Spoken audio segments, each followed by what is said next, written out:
जय हिंद दोस्तों। मैं कुलदीप राजपूत आप सभी लोगों का स्वागत करता हूं आपके अपने यूट्यूब चैनल उदय राजपूत एकेडमी में। आज हम इस वीडियो में पढ़ने वाले हैं कोडिंग डिकोडिंग। चलिए स्टार्ट करते हैं।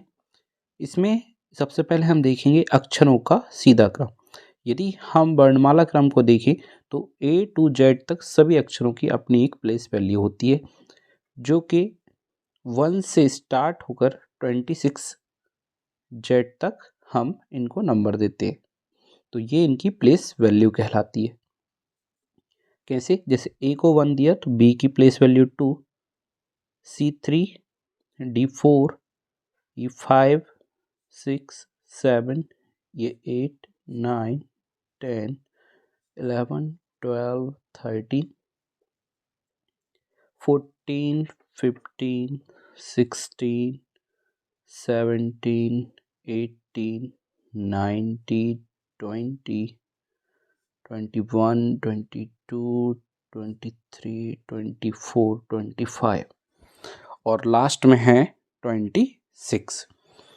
तो इस प्रकार हमें सबसे पहले कोडिंग डिकोडिंग में हमें वर्णमाला में ए से लेकर जेड तक के सभी प्लेस वैल्यू को याद रखना होगा, क्योंकि सभी क्वेश्चन में हमें ये प्लेस वैल्यू की आवश्यकता पड़ेगी। ठीक है, चलिए नेक्स्ट हम देखेंगे क्या, अक्षरों का विपरीत अक्षर। अक्षरों के विपरीत अक्षर कैसे होगा? ए का विपरीत होगा जेड, बी का विपरीत बाय, सी का एक्स, टी का डब्ल्यू, ई का वी, एफ का यू, जी का T, H S, I R, J Q, K P, L O, M N. ठीक है, अभी जो हमने सीखा था इसमें यदि हम देखें, ये जो सीरीज थी ए से लेकर जेड तक, ये सीरीज में टोटल 26 लेटर थे, जो कि एम और एन पर 50-50 होते हैं, आधे आधे होते हैं। कैसे कि पहले 13 ए से एम तक हैं और दूसरे 13 एन से जेड तक हैं। ठीक है, तो यहाँ पे एम की प्लेस वैल्यू 13 और एम के बाद जो एन है उसकी प्लेस वैल्यू 14 है। ठीक, उसी प्रकार हमने जब इनको विपरीत में याद करना चाहा है तो एम का जो अपोजिट लेटर है वो एन बना है, मतलब इस सीरीज को हमने कंटिन्यू यहीं से लिखना चालू कर दिया है।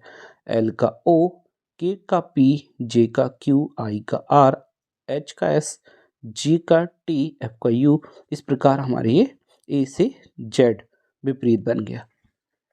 देखिए यहाँ पे एक कॉन्सेप्ट निकल के आता है, यदि ए की प्लेस वैल्यू 1 है, जेड की 26 है, तो यहाँ हम देखें टू अपोजिट लेटर का सम, टू अपोजिट लेटर का सम कितना होता है? 27 होता है। 26 और 1 27। उसी प्रकार यहाँ पे भी ये कॉन्सेप्ट फॉलो हो रहा है क्या? y का प्लेस वैल्यू 25 एंड v का 2 बिल्कुल 27 बन रहा है। तो ये जो पैटर्न है हमेशा चलता रहेगा, दो अपोजिट लेटर का सम 27 आएगा। ठीक है दोस्तों, जी का 7 तो टी का 20 होगा। हम ये भी कर सकते हैं कि यदि फर्स्ट हाफ मतलब पहले आधे का यदि प्लेस वैल्यू याद हमने कर लिया तो हम सेकंड वालों की प्लेस वैल्यू याद कर सकते हैं। इस अपोजिट लेटर वाले कॉन्सेप्ट से दो विपरीत अक्षरों की जो प्लेस वैल्यू का सम होता है वो 27 होता है। ठीक है दोस्तों, याद रखेंगे हम ये कॉन्सेप्ट, और इनको याद करने के लिए मैं कुछ वर्ड्स भी आपके लिए बताता हूँ। आप यदि वो याद रखेंगे तो आसानी से ये वर्ड आपको याद रहेंगे। जैसे ए और जेड को हम आज से याद रखेंगे। आज मतलब आज को हम ऐसा भी लिख सकते हैं AAZ आज। बी और वाई को हम बाइक से याद रखेंगे, बी बाय। सी और एक्स को क्रैक्स जो बाइक का नाम है उससे याद रख सकते हैं हम, CRU, ये एक्स इन दोनों लेटर से हमें मतलब। DW को द्वारिका से याद रख सकते हैं हम, DWARICK जिसमें डी और डब्ल्यू से हमें मतलब है। ई और वी को इवनिंग से याद रख सकते हैं, इवनिंग से, जिसमें ई और वी से हमें मतलब है। एफ और यू को हम फ्यूल से याद रख सकते हैं, जिसमें हमें एफ और यू से मतलब है। जीटी एक्सप्रेस, जो ट्रेन का नाम है, जीटी एक्सप्रेस, जीटी इस प्रकार याद रख सकते हैं। एच एस हाई स्पीड या हायर सेकेंडरी, दोनों नाम से हम इसको याद रख सकते हैं। आई आर को इधर से याद रख सकते हैं, आई आर को इधर से। जे क्यू को जैक क्वीन से याद रख सकते हैं। के पी को कप से याद रख सकते हैं, कप सी यू पी होता है बट इसमें हमने के पी से याद रख लिया, ठीक है, कप। एल ओ को कप लाव, है ना, कप लाव, यहाँ पे एल ओ को एल ए ओ लाव से याद रख लिया।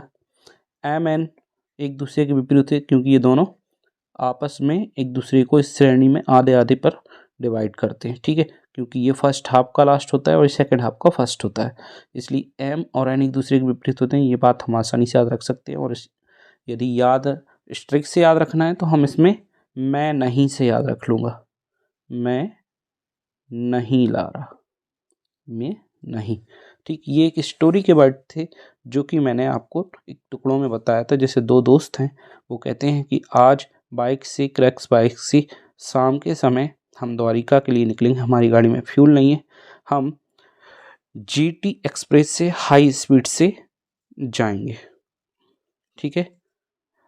और जब वो लौट के आए तो दोनों दोस्त थक गए थे। एक दोस्त बोलता है इधर जाके एक कप चाय लाओ, दूसरा दोस्त भी थक गया था, वो बोलता है मैं नहीं ला रहा हूँ। तो इस प्रकार से भी हम इनको याद कर सकते हैं, ठीक है दोस्तों। उम्मीद करता हूँ आपको ये समझ में आया होगा, क्योंकि दो विपरीत लेटर्स का जो सम होता है वो 27 होता है, और ये जो प्लेस वैल्यू इससे पहले हमने पढ़ी है ये हमको याद करना ही पड़ेंगी, ठीक है। फर्स्ट हाफ को हम याद रख सकते हैं टुकड़ों में, ठीक है, कि 8 लेटर तो हमें याद होते हैं, लास्ट के 3 इस प्रकार हो जाएंगे। T20 होता है, क्यू क्वीन 17 होती है, मतलब क्वीन से होता है खतरा, है ना, इसलिए प्लेस वैल्यू है 17, ठीक। इस प्रकार भी छोटे छोटे ट्रिक्स के थ्रू हम याद रख सकते हैं। एम और एन आपस में दोनों एक सीरीज को हाफ पॉइंट पर डिवाइड करती हैं, जिससे हम इनको आसानी से याद रख सकते हैं। एक अपने नाम का लेटर से भी याद रख सकते हैं, किस प्रकार, जैसे मेरे नाम का लेटर है के, तो K11, इस प्रकार से भी हम इनको धीरे धीरे याद रख सकते हैं, क्योंकि देखिए कोई भी काम हो टुकड़ों में यदि हम उसको करेंगे तो आसानी से कर पाएंगे, ठीक है। जैसे 26 टोटल लेटर हैं, जिनमें से यदि हम 16 या 15 याद कर लेते हैं तो याद, या फिर स्ट्रिक्ट से हम 15-16 को हटा लेते हैं तो याद करने वाले हमारे टोटल कितने बचेंगे, 10-12 ही हमारे पास याद करने लायक लेटर बचेंगे। चलिए देखते हैं कोडिंग के प्रकार। सबसे पहला है स्ट्रेट कोडिंग, जिसमें सीधी सीधी कोडिंग होती है।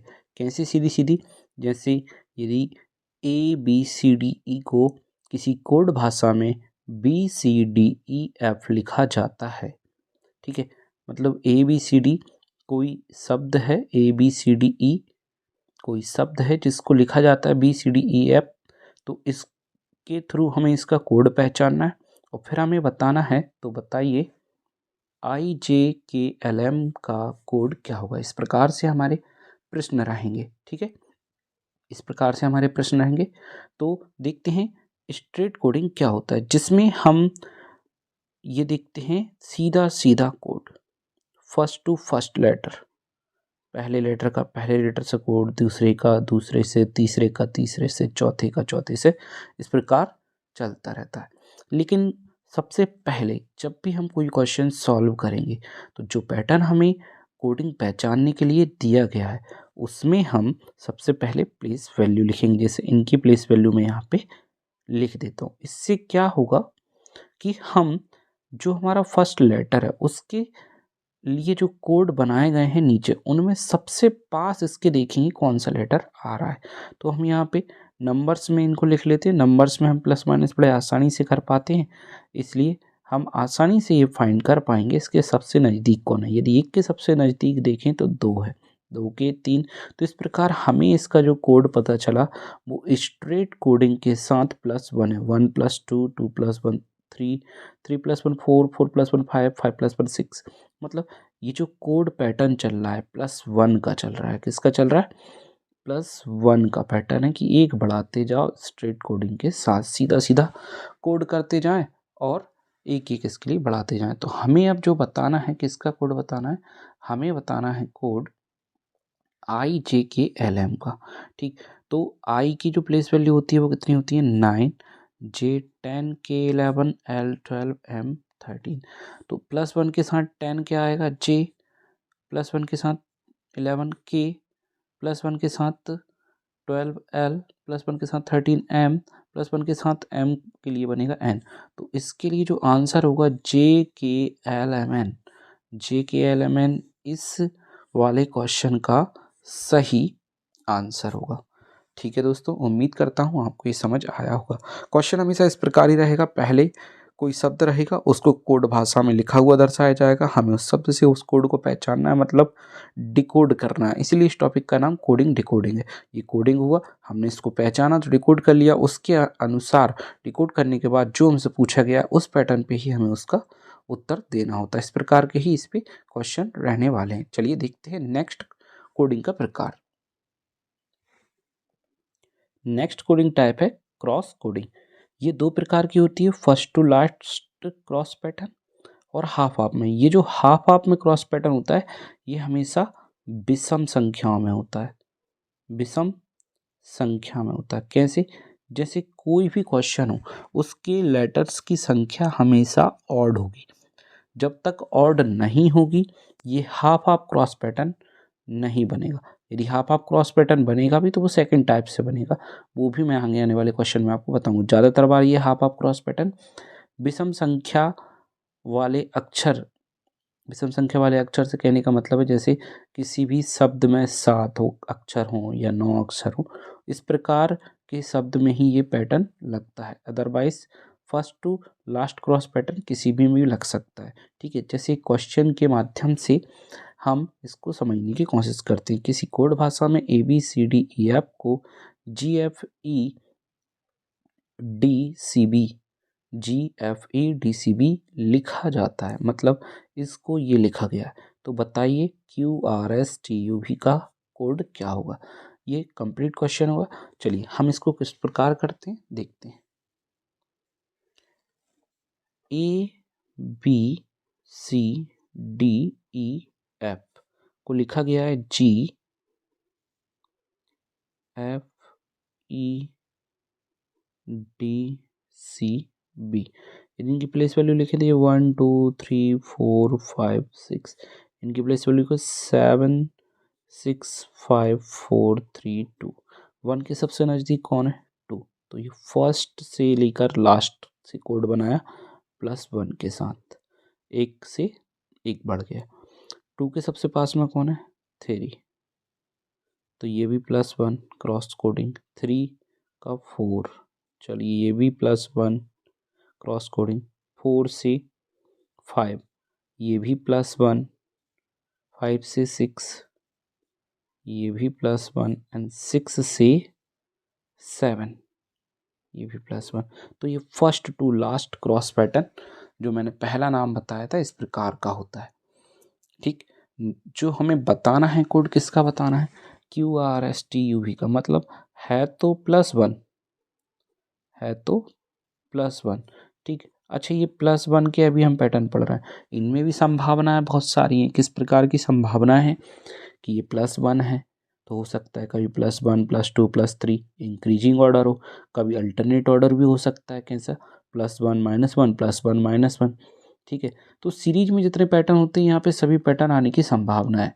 बेसिकली सिंपल +1 +2 का पैटर्न ज़्यादातर चलता है, लेकिन संभावना कई पैटर्न की होगी। ठीक, तो हम सबसे पहले नज़दीक को फाइंड करेंगे। नज़दीक के फाइंड करने के बाद भी यदि पैटर्न नहीं मिलेगा तो कभी अल्टरनेट या इंक्रीजिंग ऑर्डर में हम इन चीज़ों को मिलाने की कोशिश किया करेंगे। ठीक है, जैसे Q का होता है 17, ये 18, ये 19, ये 20, ये 21, ये 22, ये प्लेस वैल्यू है।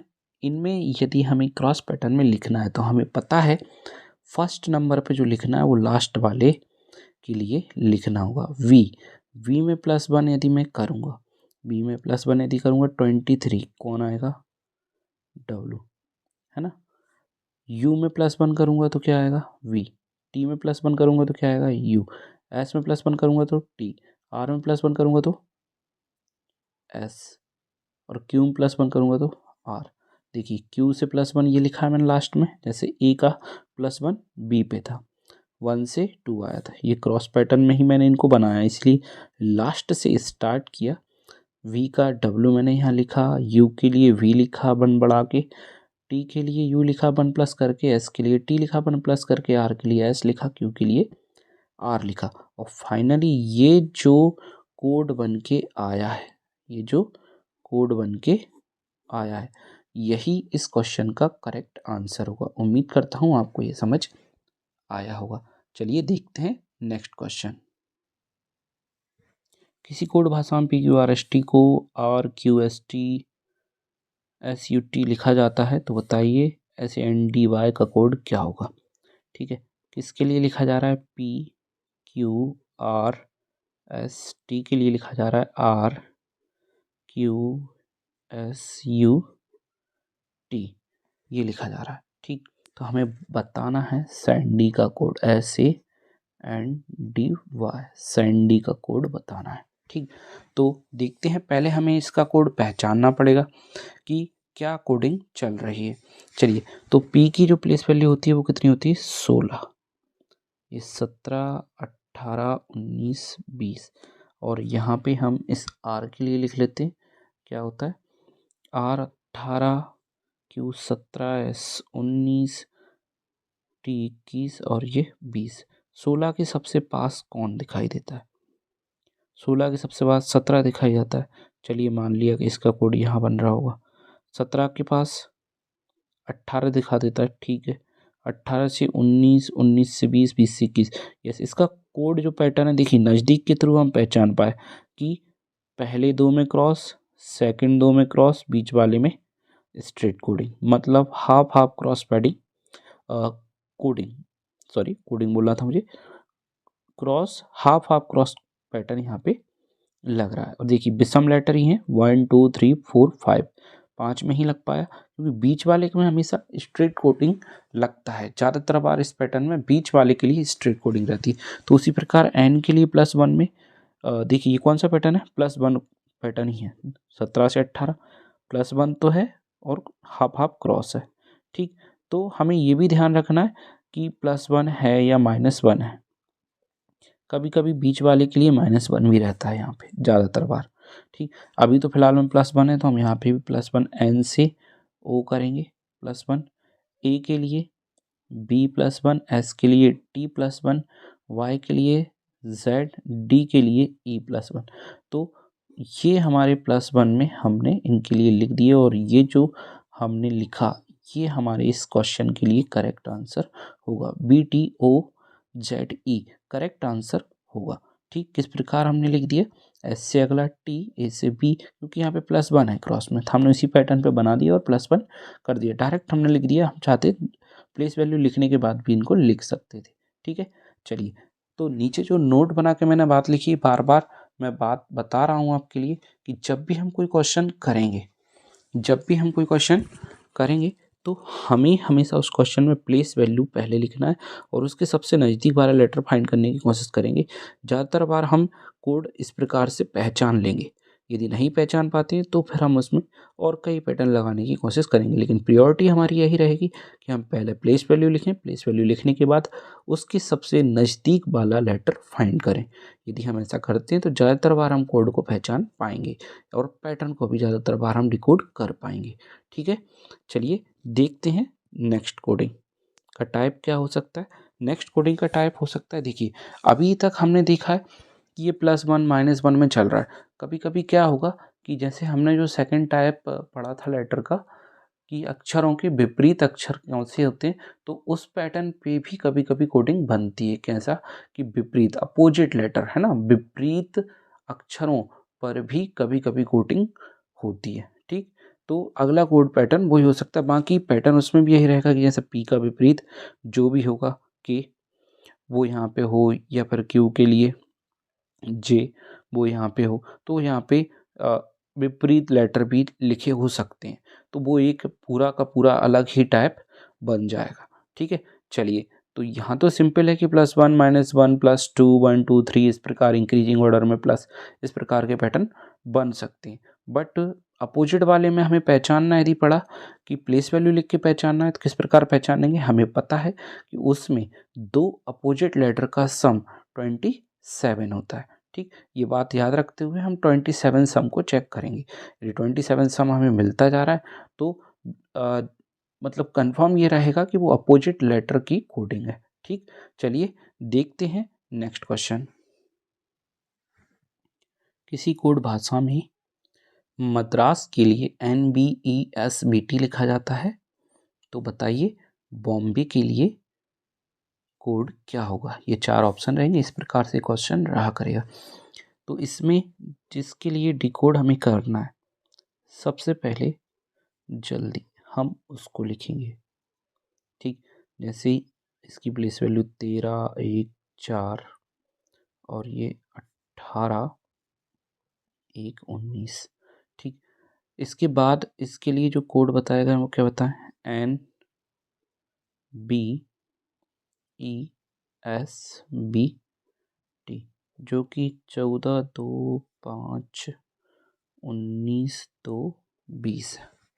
ठीक, और यहाँ पे क्लियर तुरंत दिख गया कि 13 के सबसे नज़दीक इनमें कौन दिखता है? 14, और 1 के 2, मतलब स्ट्रेट कोडिंग की संभावना +1 के साथ बन रही है क्या?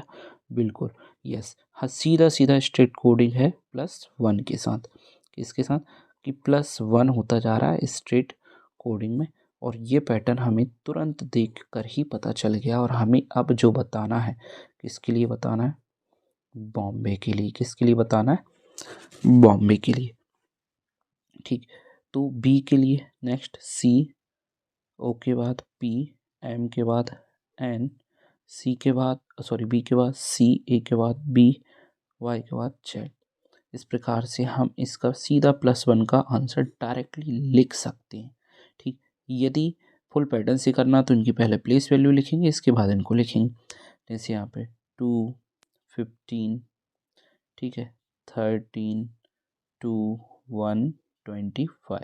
ठीक, और इनके लिए होगी 26 2 3 14 16 और 3।